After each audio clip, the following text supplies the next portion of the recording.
তুমি দিদার বাড়িতে বড় হয়েছো এবং তোমার মামার বাড়ির একটা প্রভাব রয়েছে। আচ্ছা সত্যি বলো তো, সেখানে কি সেই বাড়িটা বাস্তু মেনে তৈরি হয়েছিল? সেই সময়ে পরিপ্রেক্ষিতে যদি দেখা যায় তো সেটি বাস্তু মেনে আমার মনে হয় না তৈরি হয়েছিল বলে। তো পরবর্তীকালে এবার এমন অনেক ব্যাপার আছে যে বাস্তু না মেনে করা বাড়িও অনেক ক্ষেত্রে বাস্তু কারেক্টেড হয়ে যায়। কারণ সেই বাড়ির ক্ষেত্রে একটি জলাশয় ছিল, একটি পুকুর ছিল, যেটা আমার মনে আছে।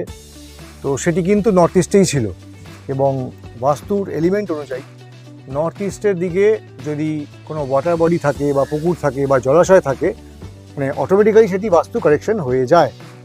এছাড়াও যেটি আমি বারবার বলেছি যে ঘরের মধ্যে কোনো ডার্ক রং না করা এবং বাথরুমগুলো যেন ড্যাম্প না হয়ে থাকে, বাথরুম যেন শুকনো থাকে, বাথরুমে প্রপার ভেন্টিলেশন যেন থাকে, এয়ার পিউরিফিকেশনের যেন ব্যবস্থা থাকে এবং অর্কিড জাতীয় কোনো গাছ যদি বাথরুমে রাখা যায় তাহলে সেক্ষেত্রে কিন্তু বাড়ির বাস্তুর যে ব্যালেন্স বা সাম্যতা কিন্তু এমনি বজায় থাকে।